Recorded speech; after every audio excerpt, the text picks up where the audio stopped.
What is up, wrestling fans? Welcome to another Pay-Per-Viewpoint edition of the Smark Out Moment Smack Talk podcast. This is the NXT TAKEOVER San Antonio pay-per-view predictions, where I'm going to be breaking down my thoughts on what I think is going to be happening at that event.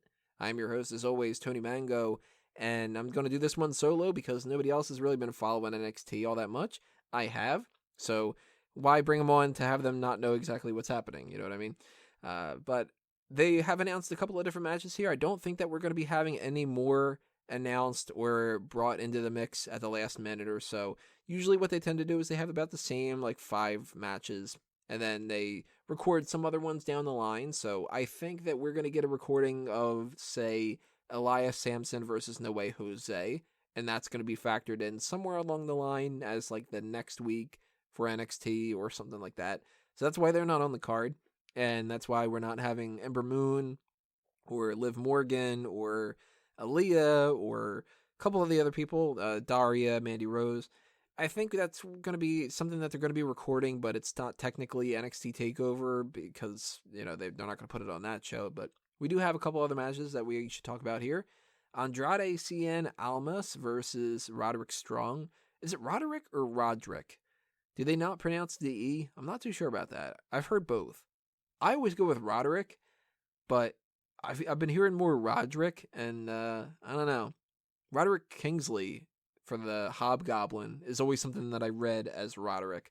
Anyway, side note aside, Roderick Strong, now I'm calling him Roderick. See, you know what? It's getting into my head now.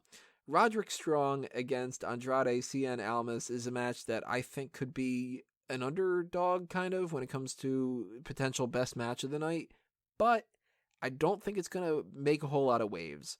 This is something that's sort of just a mid-card feud. It doesn't have a ton of steam behind it. They haven't really feuded all that much. It's sort of just like you pick a little bit of a bone and then, hey, we have a match. But I've not been the biggest fan of Almas. I don't know Strong all that well yet. Only seen a few of his matches. He's fine. Seems like he's got a lot of potential.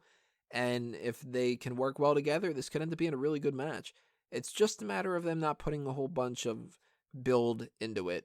And that's a little bit of a disappointment because that's something that it's going to make you a little bit harder for you to really get into the match and stuff. But you know what? In the grand scheme of things, if you put two people in NXT that are good wrestlers together, it ends up being a good match. So I'm looking forward to it. I think that this is going to be a win for Strong. Whether Almas wins because he cheats or Strong wins and then Almas is pissed afterwards, I do think that the feud is going to continue, and I think that they're going to kind of let this not really stew all that much, because I don't think that this is going to build towards another match at Orlando, but they'll feud a little bit over the next couple of weeks on the NXT episodes, and then they'll figure out something else for them to do. Another feud that's kind of in the mid-card side of the thing is Eric Young versus Ty Dillinger, and this could go either way. Either Ty Dillinger wins because they haven't been letting him win recently, and this gives him a little bit of a boost of confidence, and then he moves on to the main roster, or they continue with this idea that he's just not getting the job done, and I think that's more so where they're going to go here. It's tough to imagine that they're going to have Eric Young lose, and he would lose to somebody who his storyline has been that he keeps losing. So I want Dillinger to win. I like him so much more than Eric Young. But you've got, what's his name now? It's Big Damo is what he used to go by. He's Killian something. Killian Dane, I think, is his name? Yeah, Killian Dane. He is going to be on the outside, I assume. Alexander Wolf is going to be on the outside. Maybe Nikki Cross as well, if she's not just getting ready for her women's match or just did it or something like that. I don't know. But you got at least 2 people on the outside that could cause a distraction. And that's where this is going to end up being a negative for Ty Dillinger. Dillinger could be the star of the match. He could end up looking really great. He's not going to get the job done. And how they factor that in somewhere, I don't know. I mean, I really wanted him to be a part of the Royal Rumble, and I don't think that that's going to happen yet. We're going to get into our Royal Rumble predictions for the next video. Go ahead and check that out in the next podcast if you're listening to this on iTunes or Stitcher. And I'm not going to factor him in. I wanted him to be the number 10 spot because it's so perfect. I'm perfect 10. But it's not going to happen. It's something that they wouldn't prioritize Ty Dillinger over a lot of the other people, and they're not going to make him something that they can book the entire Royal Rumble around just to get him the number 10 spot. And I think if you don't put him in number 10, you don't put him in at all.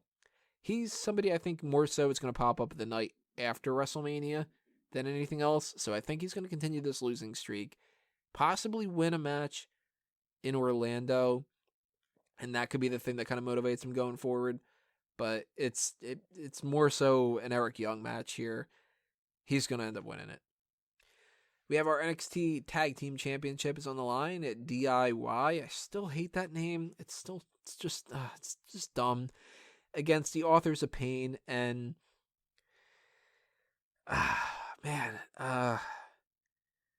this is tough. This is real tough. Taz would be proud of me. Tough. This could go either way. The Authors of Pain are undefeated. They're going to win these belts. It seems like a guarantee. But do they win it here or do they win it in Orlando? And I think it kind of depends on what the world title is going to be. Well, actually, the NXT is not the world title anymore. They don't classify that. Those two are dependent upon each other. So you know what? I'm going to backtrack to this in a minute or so.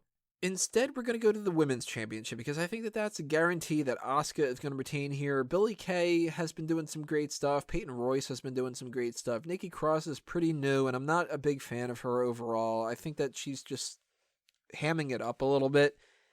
None of them are going to beat Asuka.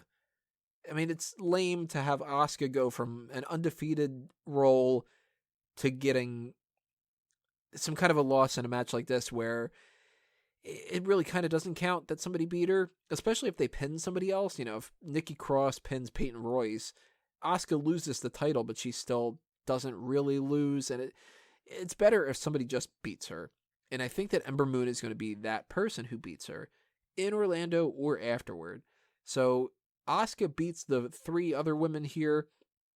It could be a really good match, could be kind of a clusterfuck. I don't really know. It all depends on how they work well together, and I got a feeling this is not going to be one of the best women's matches that we've seen from NXT in the longest time, and it's not because they're not talented, because they are. Just, I can see this being weird.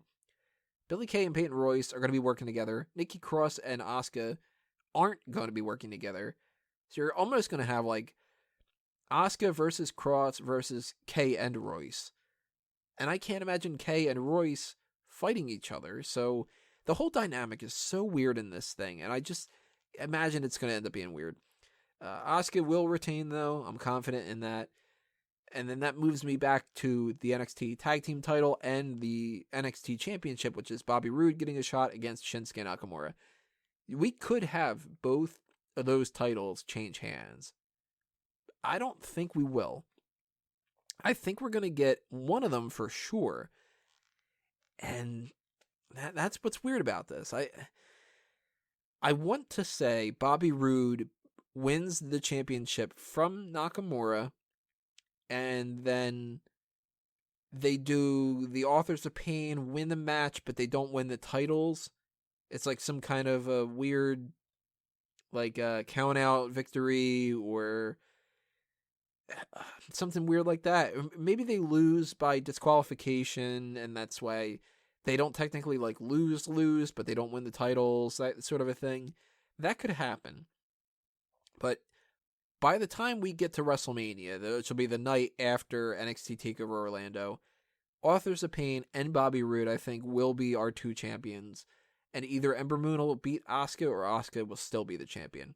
So DIY could lose to the Authors of Pain, and then maybe Bobby Roode just isn't quite able to get it done when it comes to Nakamura. I think Nakamura is coming up to the main roster pretty soon after WrestleMania now. I'm kind of flip-flopping a little bit on that because I thought before he could stick around a little bit longer, but I think that they're going to move him up. DIY, they can move up too. A lot of this depends on TM61 because we don't have a whole lot of tag teams that could fill the spot of that babyface tag team role. And if DIY is going to stick around longer because the Revival move up instead and TM61 aren't available, DIY will retain here and Bobby Roode will win the championship. But DIY, they're not the long run game here. Bobby Roode is going to be the one who sticks around NXT the longest compared to him and Nakamura. So we're going to get Nakamura losing the title and DIY losing the title somewhere down the line over the next few months. But gun to my head, I got to go Bobby Roode wins the title, DIY retains. And it could flip-flop the opposite way. They could end up having 2 title changes. I would not be shocked if anything happens like that, but that's where I'm going to go here. I want to know what you guys have to say about the NXT TakeOver San Antonio predictions. Who do you think is going to end up winning? What do you think about my predictions? So on and so forth. So drop your comments below. Make sure that you subscribe to the channel if you haven't already. Follow Facebook and Twitter for Smark Out Moment. Keep checking smarkoutmoment.com itself too, because when the NXT TakeOver show happens, we're going to do our live coverage of it. And then afterward, of course, we're going to do our post-show podcast, whether that's just me doing that, if nobody else is going to watch it, or if anybody else does, then of course I'll be inviting them into the mix as well. But that's going to be coming up after we do our Royal Rumble predictions, which are coming up next on the YouTube channel. So that's what you're going to be paying attention to as our other co-main event, or 1/4 of our main event, if you're going with the 4 of them count or something, I don't know.